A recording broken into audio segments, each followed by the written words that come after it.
સોમનાથ ખાતે ડિમોલિશનના મામલે ગુજરાત હાઈકોર્ટે ડિમોલિશન મુદ્દે કલેક્ટર, એસપી, ડેપ્યુટી કલેક્ટર, મામલતદાર સહિત 17ને નોટિસ ઇસ્યુ કરી છે. ગામ નમૂના 2 નંબરમાં નોંધ છતાં ગેરકાયદેસર ડિમોલિશનનો આક્ષેપ કરાયો છે. જે તે સમયે સોમનાથના ધારાસભ્ય વિમલ ચુડાસમાની પણ ફરજ રૂકાવટનો ગુનો દાખલ કર્યો હતો. તંત્રની જોહુકમી સામે ગુજરાત હાઈકોર્ટની કાર્યવાહીના પગલે ચકચાર મચી છે. સમગ્ર મામલે સોમનાથના ધારાસભ્ય વિમલ ચુડાસમાએ પત્રકાર પરિષદ યોજી માહિતી આપી હતી. ગત તારીખ 4/4/2025ના સોમનાથ શંખ સર્કલ નજીક ડિમોલિશન કરવામાં આવ્યું હતું. હજુ પણ વધુ પીડિતો દ્વારા હાઈકોર્ટમાં રીટ દાખલ કરવામાં આવશે.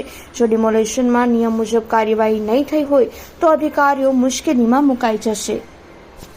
4/4/2025ના રોજ જે શંખનાથ સર્કલ આવેલું છે પાટણ મુકામે, તેની સામેની જગ્યા ઉપર કોઈ નોટિસ દીધા વગર સવારે 10:30 થી 11 વાગે ત્યાં ડેમોલેશન કરવામાં આવ્યું. ત્યારે ડેમોલેશન પહેલાં હું ત્યાં રૂબરૂ પહોંચેલો અને ત્યાં પ્રાંત અધિકારી હાજર હતા. મેં એમને કીધેલું કે તમે કંઈ નોટિસ આપેલી હોય અથવા પોલીસ તંત્ર કીધેલું કે તમારી પાસે કોઈ ડેમોલેશન માટેનું કોઈ ઓર્ડર હોય તો મને બતાવો.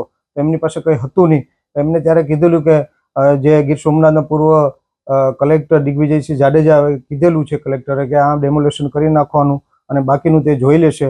ત્યારે એ સંપૂર્ણ રીતે મારી ધરપકડ ખોટી રીતે કરવામાં આવી અને ડેમોલેશન કરી નાખવામાં આવ્યું, એક પણ નોટિસ આપ્યા વગર.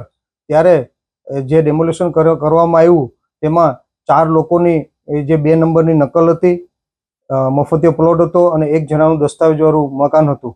અને પાંચે હાઈકોર્ટમાં પિટિશન દાખલ કરી અને પિટિશન દાખલ કર્યા પછી 7/5/2025ના રોજ જ્યારે હાઈકોર્ટમાં પિટિશન જ્યારે જજ શ્રીએ કીધેલું એ નોટિસ ઇસ્યુ કરવામાં આવી. એ નોટિસ ઇસ્યુ 14 જણાને નોટિસ ઇસ્યુ કરવામાં આવ્યો.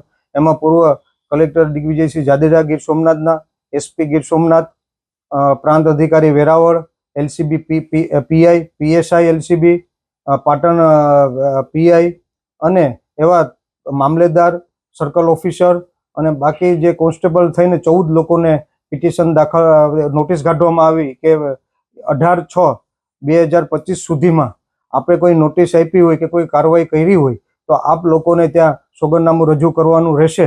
અને કોર્ટ દ્વારા એ પણ કહેવામાં આવ્યું કે તમારે પોતાને રૂબરૂ હાજર રહેવું પડશે અથવા કે તમારા વકીલ મારફતે પણ 18/6/2025 સુધીમાં સોગંદનામું રજૂ કરવાનું રહેશે જે આપને જે પણ કાર્યવાહી કરી હોય.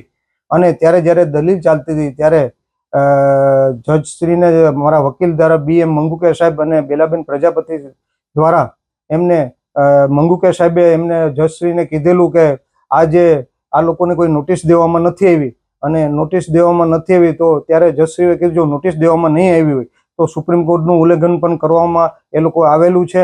અને આવી રીતે જો એને કોઈ નોટિસ આપ્યા કે કોઈ કાર્યવાહી કર્યા વગર આ ડેમોલેશન કરવામાં આવ્યું હશે તો તેમને પોતાના ખર્ચે સ્વખર્ચ ભોગવવાની તૈયારી રાખવાની રહેશે. હાઈકોર્ટ ઉપર અમને સંપૂર્ણ ભરોસો છે કારણ કે મફતિયો પ્લોટ એ સરકાર દ્વારા આપેલો છે. દસ્તાવેજવાળું મકાન તેમનો હક અને અધિકાર છે. અને બાકીના પણ હજી પણ બાકીના 2 નંબરની નકલો પણ છે. અમે વધારે પણ જેટલી 2 નંબરનો કે મફતિયા પ્લોટોને જે કાગળિયા નીકળશે એમની પણ હજી પણ હાઈકોર્ટમાં પિટિશન દાખલ કરવાના છે.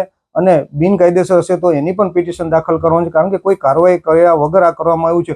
અમને હાઈકોર્ટ અને ન્યાય ઉપર ભરોસો કે સંપૂર્ણ આ લોકોનું જેને ખોટી રીતે ડેમોલેશન કર્યું એને ન્યાય મળશે અને ખોટી રીતે જે પોલીસ તંત્ર દ્વારા ધરપકડ કરવામાં આવી છે તો એમાં પણ ન્યાય મળશે અને કાયદેસર કાર્યવાહી કરવામાં આવશે એવું 100% કોર્ટ હુકમ કરશે એવો અમને ભરોસો છે.